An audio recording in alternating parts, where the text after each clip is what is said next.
മക്കളെ, motion in A straight line ആ ചാപ്റ്ററിൽ നിന്ന് നീറ്റ് എക്സാമിന് ചോദിച്ചൊരു ക്വസ്റ്റൻ ആണ്. ക്വസ്റ്റൻ എന്താ പറയുന്നത് നോക്ക്.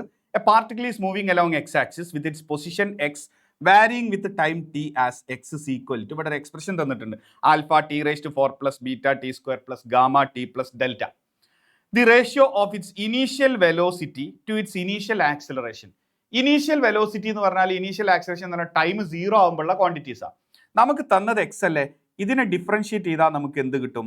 വെലോസിറ്റി കിട്ടും. അപ്പം നമുക്ക് ആദ്യം ഇതിനെ ഒന്ന് ഡിഫറൻഷിയേറ്റ് ചെയ്ത് നോക്കാം. ഡിഫറൻഷിയേറ്റ് ചെയ്ത് നോക്കുമ്പോൾ എന്താ കിട്ടുക?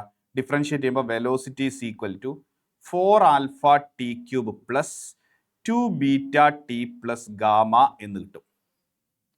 ഓക്കെ, ഇനി ഇതിനെ വീണ്ടും ഡിഫറൻഷിയേറ്റ് ചെയ്താൽ നമുക്ക് എന്ത് കിട്ടും? ആക്സിലറേഷൻ കിട്ടും. ആക്സിലറേഷൻ അപ്പം എന്താ ഉണ്ടാവുക? 4 alpha into 3 12 alpha T square plus 2 beta എന്നായിരിക്കും വരിക. ഓക്കെ, ഇനി നമുക്ക് എന്താ കിട്ടേണ്ടത്? നമുക്ക് കിട്ടേണ്ടത് ഇനീഷ്യൽ കണ്ടീഷൻസാ. അപ്പം ടൈമിന് ഞാൻ 0 കൊടുത്താൽ ഇനീഷ്യൽ വെലോസിറ്റി എത്ര കിട്ടും? 0 കൊടുക്കുന്നതോടുകൂടി ഈ ടേമും 0 ആയി, ഗാമ മാത്രം ബാക്കിയാവും. ആക്സിലറേഷനിൽ അതുപോലെ തന്നെ ടൈമിന് നമ്മൾ 0 കൊടുത്തു കഴിഞ്ഞാൽ ആക്സിലറേഷനിൽ ടി വരുന്ന ഈ ടേം എന്തായി പോകും? 0 ആയി പോകും. 2 ബീറ്റ മാത്രമായിരിക്കും ഉണ്ടാവുക. അപ്പോൾ ആക്സിലറേഷൻ ഇനീഷ്യലി എത്രയാണ്? 2 ബീറ്റ.